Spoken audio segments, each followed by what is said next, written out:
Hello friends. आज हम देख रहे हैं क्रेडेंस ट्यूटोरियल पे टेस्ट पेपर। और टेस्ट पेपर में आज हम स्टार्ट करेंगे UP triple S C PET examination, R O A R O के लिए और वनडे एग्जाम जो पूछे गए हैं क्वेश्चन, ठीक उनके बारे में हम पढ़ेंगे क्वेश्चन करते रहेंगे और वन लाइनर के फॉर्म में मैंने असेंबल किया है। और हमारा क्रेडेंस ट्यूटोरियल चैनल है यूट्यूब पे और टेलीग्राम पे, आप उस पर विजिट कर सकते हैं।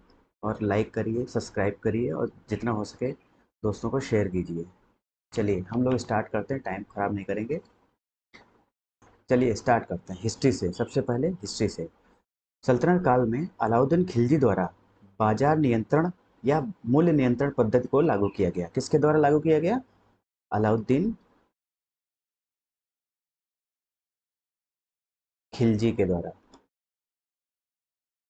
इसने बाजार नियंत्रण, तो बाजार नियंत्रण से क्या होगा? उसमें मूल्यों पे, वस्तुओं के मूल्यों पे रोक लगेगी। मोहम्मद बिन तुगलक ने कृषि की उन्नति के लिए एक नए विभाग, एक नए जो कृषि के से रिलेटेड था, एक नए विभाग अमीर ए कोही, ठीक है, वैसे अमीर ए कोही बोलते हैं यहाँ पे, दीवान ए अमीर कोही, अमीर ए कोही नामक डिपार्टमेंट को खोला था। और इसने ही क्या किया, अपनी राजधानी कहाँ से कहाँ शिफ्ट करी? दिल्ली से दौलताबाद। ठीक है दोस्तों, इसने अपनी राजधानी दिल्ली से दौलताबाद शिफ्ट करी।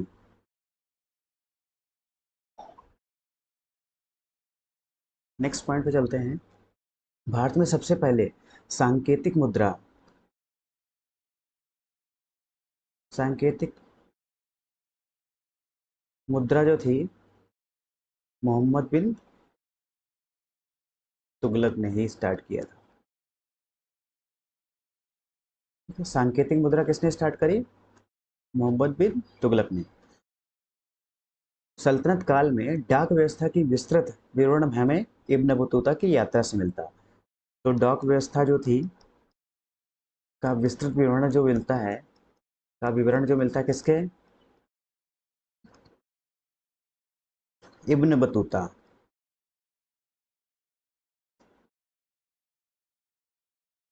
इब्न बतूता की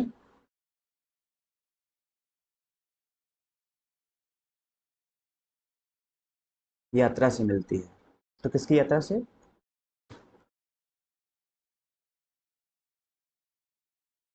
इब्न बतूता की यात्रा से, भारत की यात्रा पे आया था।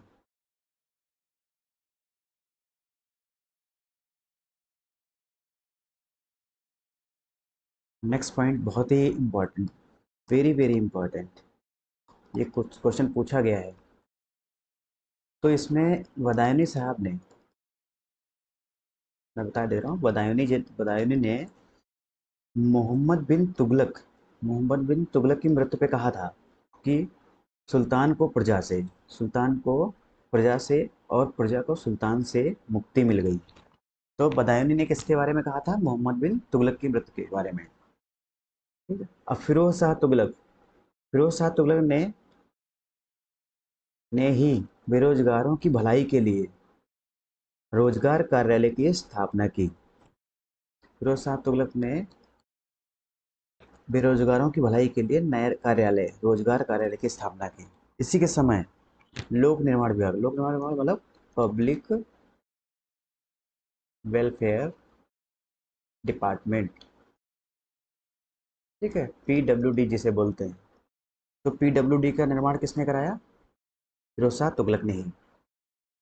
एक इसने सिंचाई कर भी इसने लागू किया था, जिसका नाम था हक ए सर्व।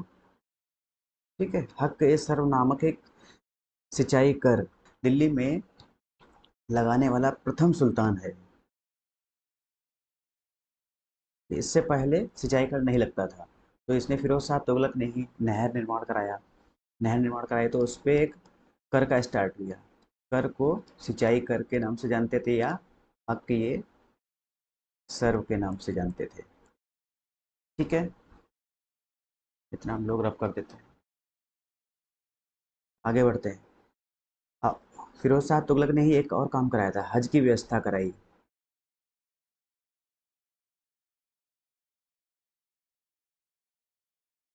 हज की व्यवस्था राज्य के खर्च पे ही कराई थी। राज्य के खर्च पर हज की व्यवस्था कराने वाला भारतीय शासक फिरोज शाह तुगलक था। इसने दारुल सफा नामक एक खैराती हॉस्पिटल, दारुल सफा नामक एक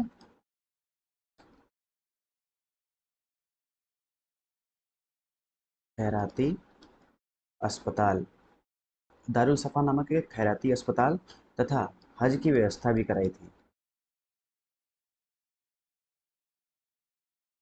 तो इसके बारे में हम पॉइंट देख लेते हैं। तो क्या किया सबसे पहले, फिरोज शाह तुगलक ने हक ए सर्व नामक एक क्या किया, सिंचाई कर लगाया। रोजगार कार्यालय का निर्माण कराया, किसके लिए, बेरोजगारों के लिए। बेरोजगारों के लिए एक रोजगार कार्यालय की स्थापना कराई। और लोक निर्माण विभाग, जिसे हम लोग PWD कहते हैं, दारुल सफा खैराती अस्पताल बनवाया। हज की व्यवस्था की, राज्य के खर्च पे, और इसने आगरा का निर्माण भी कराया। ठीक है, तो हमें फिरोज शाह तुगलक के बारे में कितने पॉइंट मिल गए, 1 2 3 4 5 6, 6 पॉइंट में से आप कहीं से भी क्वेश्चन बनेगा तो आप कर सकते हैं। चलिए स्टार्ट कर देते हैं अगला। विजयनगर साम्राज्य। विजयनगर साम्राज्य की स्थापना हरियर एवं बुक्का नामक दो व्यक्तियों ने स्टार्ट करी थी। ये कौन थे, दोनों भाई भाई थे। तो विजयनगर साम्राज्य की स्थापना किसने करी, हरियर और बुक्का। अपनी मधुरा विजय कृत में, गंगा देवी की कृत क्या थी, मधुरा विजय में अपने पति के विजय अभियानों का उल्लेख किया है। गंगा देवी ने अपने पति के अभियानों का उल्लेख कहाँ पे किया है, मधुरा विजय में। इनकी जो बुक थी मधुरा विजय, गंगा देवी की।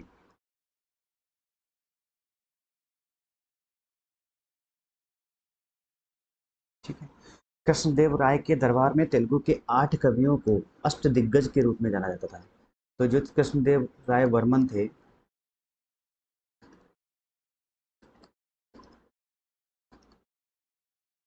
इनके 8 दरबारी कवि थे, उनको क्या बोलते थे, अष्ट दिग्गज। अब्दुल रज्जाक भारतीय राजदूत संगम वंश के सबसे प्रतापी शासक देवराज द्वितीय के शासनकाल में विजयनगर आया था। अभी हमने ऊपर पढ़ा है, विजयनगर साम्राज्य की स्थापना करी किसने, हरियर और बुक्का। ठीक है। और सबसे प्रतापी राजा कौन थे विजयनगर के, देवराज सेकेंड। इन्हीं के शासनकाल में एक राजदूत आया था, अब्दुल रज्जाक। अब्दुल रज्जाक किसके शासनकाल में आया था, देवराज द्वितीय के शासनकाल में। अब देख लीजिए, हम्पी जो है विजयनगर साम्राज्य की राजधानी का प्रतिनिधित्व करती थी प्राचीन काल में। हम्पी, हम्पी के मंदिर की जो श्रृंखला है बहुत ही वर्ल्ड फेमस है, उसे world heritage site, world heritage site किसके द्वारा दी जाती है, यूनेस्को। अभी इंडिया में कितनी वर्ल्ड हेरिटेज साइट हो गई, दो अभी बनी है, एक तो धौलावीरा और एक रामप्पा, रामप्पा टेम्पल। ये very very important current affair के लिए। ठीक है, धौलावीरा और रामप्पा टेम्पल है ये। सल्तनत काल के सुल्तान दुर्ग वंश के थे। सुल्तान केंद्रीय शासन का प्रधान होता था, मतलब जो सेंट्रल बॉडी होती थी, सबसे ऊपर सुल्तान। सुल्तान सबसे ऊपर टॉप पे प्राइम मिनिस्टर होता था। ठीक है, सुल्तान जो होता था प्रधान होता था, इस सब का प्रधान मुखिया होता था। सल्तनत काल के सुल्तान दुर्ग वंश के थे। सुल्तान केंद्रीय शासन का प्रधान होता था। ये भारत में इक्ता व्यवस्था, इक्ता प्रणाली जो है किसने स्टार्ट करी? इल्तुतमिश ने। बहुत पूछा जाता है इक्ता प्रणाली, इल्तुतमिश ने स्टार्ट करी। सर्व कर अभी हमने पढ़ा, किसने स्टार्ट किया था? फिरोज शाह तुगलक ने। सर्व कर या सिंचाई कर, हक के सर्व के नाम से। ठीक है, फिरोज शाह तुगलक द्वारा शुरुआत कराई गई थी। राणा कुंभा के शासनकाल में चित्तौड़ का कीर्ति स्तंभ निर्मित हुआ था। राणा सांबा के शासनकाल में चित्तौड़ सबसे टॉप पे पहुंचा। इतिहासकार विंसेंट स्मिथ ने अपनी रचना early history of India, early history of India में समुद्रगुप्त की वीरता और विजयों पर मुग्ध होकर उसे भारतीय नेपोलियन की संज्ञा दी। किसने? अपनी इस बुक में अर्ली हिस्ट्री ऑफ इंडिया में किसके द्वारा लिखी गई थी ये? Vincent Smith. विंसेंट स्मिथ द्वारा कौन? Early history of India. इसमें किसके बारे में? समुद्रगुप्त की वीरता और विजयों पर मुग्ध होकर इसने क्या बोला इनको? नेपोलियन। इसको नेपोलियन कहा था। अब चंद्रगुप्त द्वितीय, किसको हम विक्रमादित्य बोलते हैं? चंद्रगुप्त द्वितीय या विक्रमादित्य को परम भागवत की उपाधि दी गई थी। परम भागवत की उपाधि किसे दी गई? चंद्रगुप्त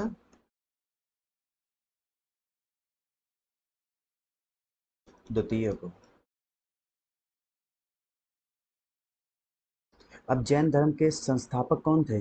ऋषभदेव। ऋषभदेव क्या थे? तीर, तीर्थंकर थे। जैन धर्म के संस्थापक भी थे।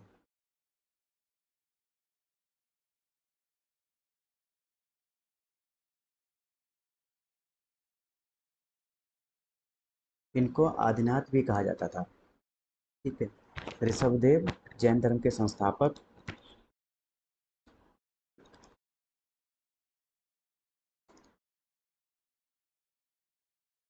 आदिनाथ। और अब जैन धर्म में पूर्ण ज्ञान को क्या कहते हैं? कैवल्य।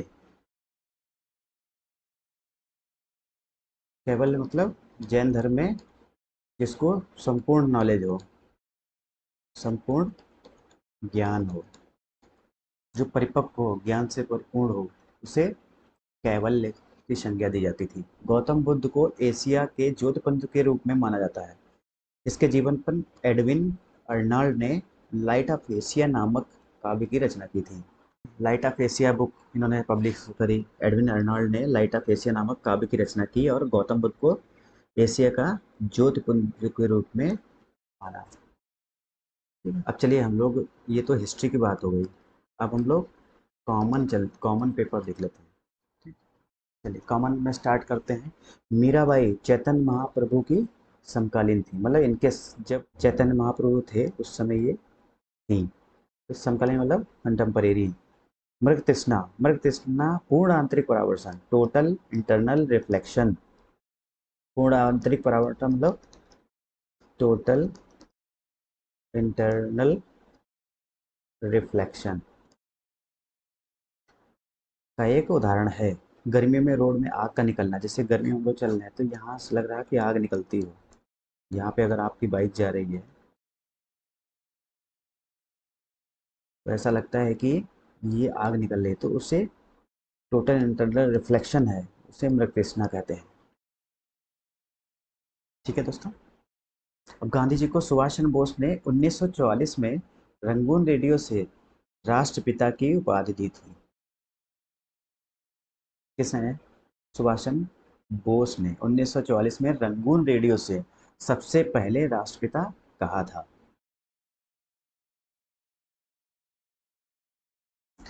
हिंदुस्तान सोशलिस्ट रिपब्लिकन पार्टी की स्थापना सितंबर 1928 में। चंद्रशेखर आजाद,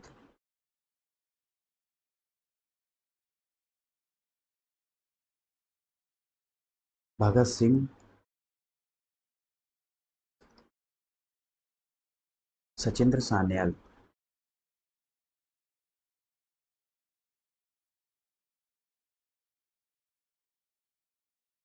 ठीक है। तो हिंदुस्तान सोशलिस्ट रिपब्लिकन पार्टी जो थी, उसकी स्थापना 1928 में हुई थी। किसने की? चंद्रशेखर आजाद ज्वाइंट भगत सिंह प्लस सचिन सान्याल, ये तीन चार लोगों ने मिलके 1928 में, सितंबर 1928 में हिंदुस्तान सोशलिस्ट रिपब्लिकन पार्टी की स्थापना की। 1956 में, अगला क्वेश्चन देखते हैं, 1956 में बलवंत राय मेहता समिति की स्थापना की गई। ये किससे संबंधित थी? पंचायती राज से। पंचायती राज से संबंधित संस्था कौन सी थी? बलवंत राय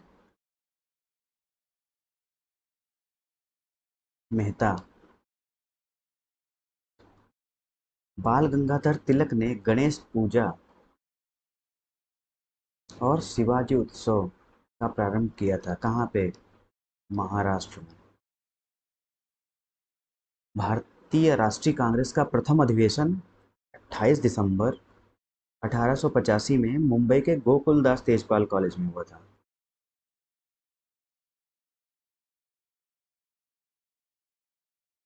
भारतीय राष्ट्रीय कांग्रेस का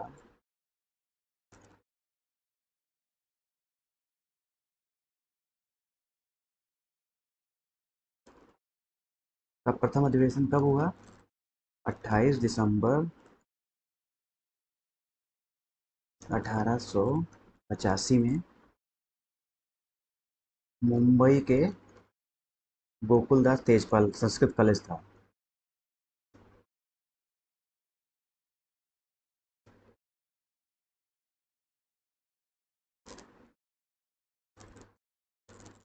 कितने लोग उपस्थित हुए थे? 72 लोग, 72 डेलीगेट। डब्ल्यू सी बनर्जी साहब ने, उमेश चंद्र बनर्जी। ठीक है। भारतीय राष्ट्र इंडियन नेशनल कांग्रेस सबसे पहले 28 दिसंबर 1885 में कहाँ उपस्थित हुई? गोकुलदास तेजपाल कॉलेज संस्कृत कॉलेज था, और इसमें 72 डेलीगेट ने उपस्थिति दर्ज कराई, और इसकी अध्यक्षता उमेश चंद्र बनर्जी। संपत्ति का अधिकार 44वां संविधान संशोधन अधिनियम 1978 के द्वारा मौलिक अधिकारों से हटाकर कानूनी अधिकार, मौलिक अधिकार नहीं रह गया, अब कानूनी अधिकार रह गया था। Right to property.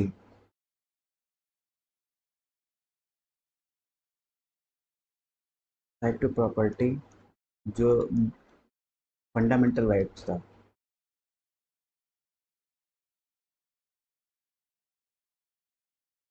अब वो एक लीगल राइट हो गया था।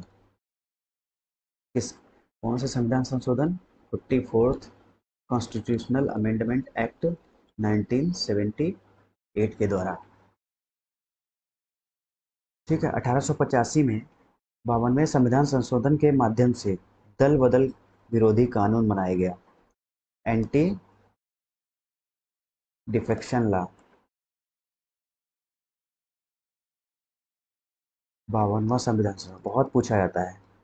52वां कॉन्स्टिट्यूशनल अमेंडमेंट एक्ट, 52वां संविधान संशोधन पारित किया गया, जिसमें दल बदल कानून बनाया गया। इसको कौन सी सूची में रखा गया? 10वीं सूची में।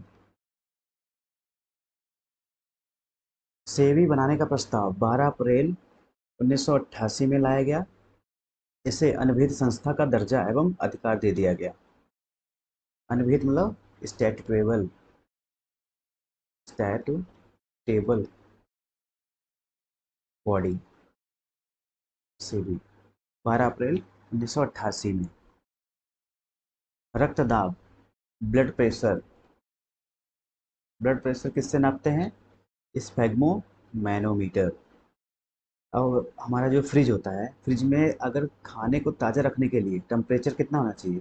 4 डिग्री टेम्परेचर बहुत ही अच्छा टेम्परेचर माना जाता है। सबसे सुरक्षित तापमान 4 डिग्री सेंटीग्रेड होता है। इस पे हमारा जो खाना होता है सड़ता नहीं है। जैविक सेवन एक कृत्रिम हृदय है, आर्टिफिशियल हार्ट। घेंगा रोग को कंठमाला यार ग्वाइटर भी कहा जाता है, आयोडीन की कमी से होता है। ये तो सब वन लाइनर क्वेश्चन है, आप पढ़ते जाइए, आपको तैयार होता जाएगा। एक काम जरूर करिए, हमारा यूट्यूब चैनल क्रेडेंस ट्यूटोरियल को सब्सक्राइब करिए और शेयर कीजिए, और हमारा जितना हो सके हमारे वीडियो को लाइक एंड सब्सक्राइब करिए, और बेल आइकन जरूर दबाइए, क्योंकि आपको नोटिफिकेशन मिलता रहेगा। केंद्र व राज्य के मध्य वित्त के बंटवारे का, जो मनी का जो है फंड, जो फंड है उसका बंटवारा किसके अनुच्छेद अनुच्छेद 280 के तहत वित्त आयोग की गठन किया गया है? बहुत पूछा आया था। आर्टिकल 280, फिनांस कमीशन, विशेष आर्थिक zone, special economic zone, SEZ बोलते हैं। इसका अनुमोदन 2000 में हुआ, 2005 में पारित हो गया। मतलब ये पार्लियामेंट में पार्लियामेंट में बिल लाया गया, बिल ये पारित हो गया। पारित होने के बाद 10 फरवरी 2006 में इसे इफेक्ट में ला गया। ये एक्ट बन गया यहाँ पे। बिल एक्ट में कब बनता है? जब दोनों पार्लियामेंट, दोनों राज्यसभा एंड लोकसभा से पास हो जाए, फिर प्रेसिडेंट के पास जाए, प्रेसिडेंट अपना उस पर एसेंट दे दें या उस पर हस्ताक्षर कर दें, तो वो इफेक्ट में आ जाएगा। तो 10 फरवरी 2006 में इफेक्ट में आ गया, इसे लागू कर दिया। विट्ठल भाई पटेल को 1925 में केंद्रीय विधानसभा का अध्यक्ष स्वराजवादियों के प्रयास से चुना गया था। विट्ठल भाई पटेल को क्या किया गया? विट्ठल भाई पटेल को स्वराजवादियों ने 1925 में विधानसभा, केंद्रीय विधानसभा का अध्यक्ष चुना। अब कुछ क्रांतियां हैं, उनका संबंध किससे? क्रांतियां मतलब रेवोल्यूशन। हरित क्रांति का संबंध खाद्यान्न उत्पादन से है। भारत में हरित क्रांति के जनक किसको कहा जाता है? MS स्वामी नाथन। ठीक है। श्वेत क्रांति का किससे संबंध है? दुग्ध उत्पादन से। इसके जनक वर्गीस कुरियन साहब थे। स्पेलिंग आप लोग देख लेना। पीली क्रांति, तिलहन, तिलहन प्रोडक्शन। नीली क्रांति, मछली उत्पादन, मत्स्य उत्पादन। तो नीली क्रांति का संबंध मत्स्य उत्पादन से है। शुक्र को क्या कहते हैं? भोर का तारा और पृथ्वी की जुड़वा बहन कहा जाता है, और यह सबसे ज्यादा चमकीला ग्रह भी है। तो शुक्र को भोर का तारा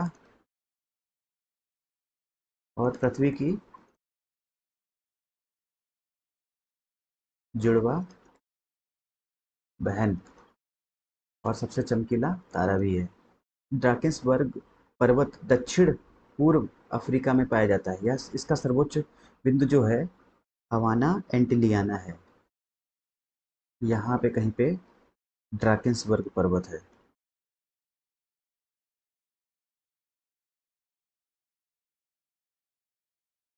इसकी जो सर्वोच्च चोटी है उसे हम हवाना एंटिलियाना लियाना कहते हैं। अब भूमध्य रेखा के निकट उष्णकटिबंधीय वन पाए जाते हैं। उष्णकटिबंधीय मतलब सदाबहारी वन।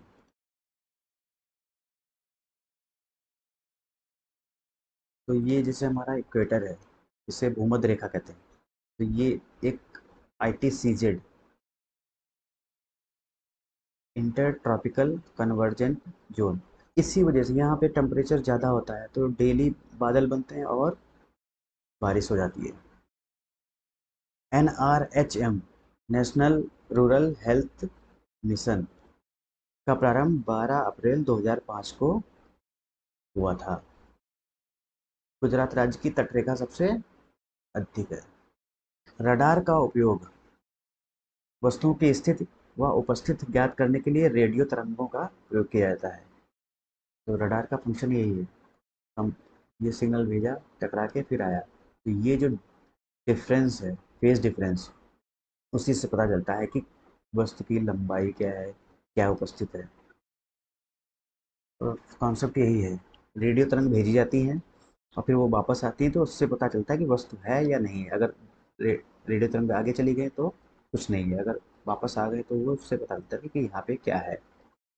तो रेडियोधर्मी डेटिंग एक प्रक्रिया है जिसके द्वारा चट्टानों की उम्र का मापन किया जाता है।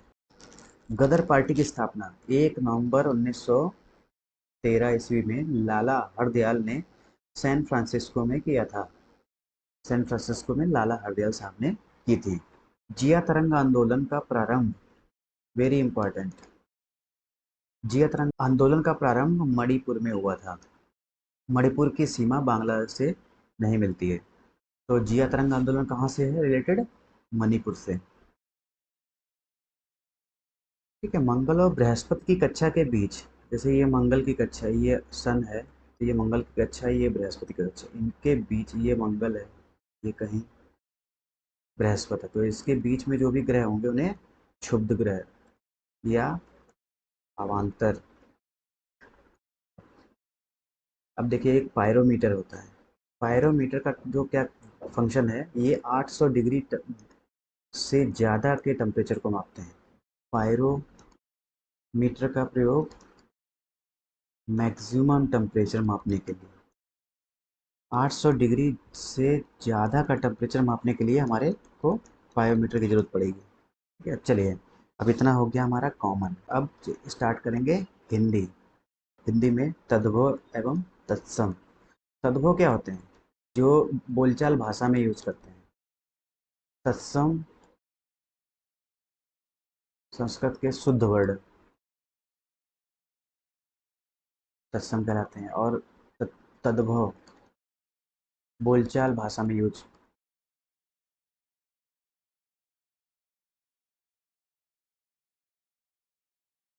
ये बिगड़ा हुआ रूप है और ये असली रूप है उसका, शब्दों का। अब इलायची, इलायची हम लोग बोलते हैं, तो इसका तत्सम जो शब्द होता है इला, इतना का इयत।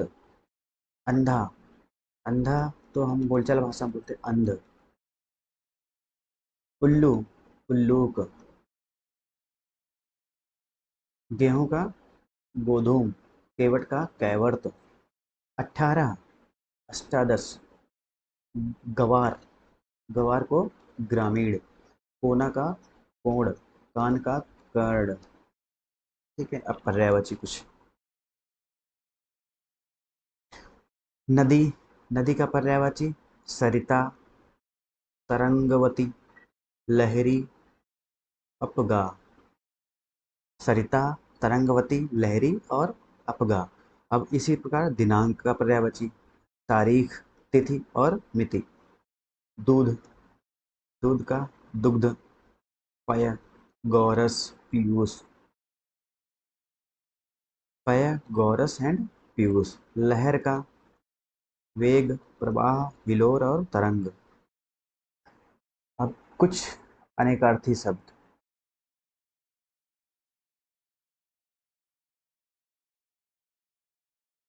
अनेक शब्दों के स्थान पर एक शब्द।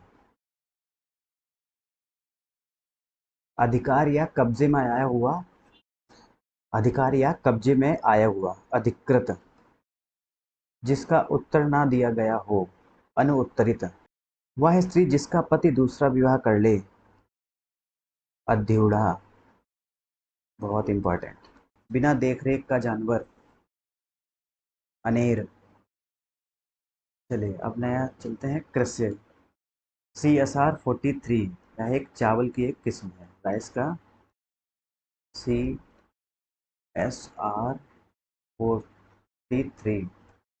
CSR 43 एक चावल की एक किस्म है। राष्ट्रीय कृषि बीमा योजना का प्रारंभ 1999 से 2000।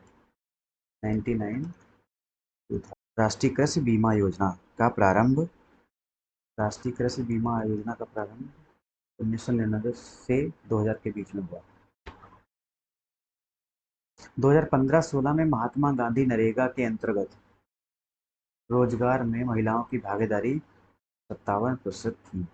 2015 में जलोढ़ मृदा को कम सिंचाई की आवश्यकता होती है क्योंकि यहाँ मिट्टी नमी को रोक सकती है।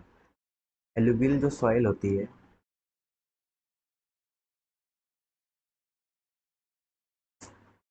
जलोढ़ मृदा को कम सिंचाई की आवश्यकता होती है क्योंकि यह मिट्टी में नमी को रोक लेती है। दलहनी फसलों के उत्पादन में कोबाल्ट नामक तत्व आवश्यक होता है। ठीक है, दलहनी मतलब दाल वाला क्षेत्र में कोबाल्ट का होना जरूरी है। कोबाल्ट नामक तत्व की आवश्यकता होती है। रेगूर मिट्टी काली मिट्टी का ही नाम है। रेगूर जो सॉइल होती है उसे ही ब्लैक सॉइल कहा जाता है। बृहत मैदान के पुराने जलोढ़ मिट्टी को भांगर। देखिए, जो नई जलोढ़ मिट्टी होती है उसे खादर, और जो भांगर एक खादर। ये होती एलुवियल सॉइल ही है। ये न्यू ओल्ड, पुरानी जो एलुवियल सॉइल होती जलोढ़ मृदा होती है उसे बांगर बांगर बोलते हैं, और जो नई होती है उसे खादर बोलते हैं। जलोढ़ मृदा का क्षेत्र भारत में सर्वाधिक पाया जाता है। ठीक है। मालवा पठार भारत में अवनालिका अपर्दन से सर्वाधिक प्रभावित होता है। मालवा पठार, क्योंकि मालवा पठार जो स्पीड यहाँ पे तेज है, बारिश होती है पहाड़ों की वजह से। ये पहाड़ी है, फिर ये प्लेन एरिया है। तो यहाँ से हम लोग, ये पहाड़ है, यहाँ से बारिश निकलती है तो ये यहाँ से पानी ऐसे निकलता है तो ये से अवनालिका अपर्दन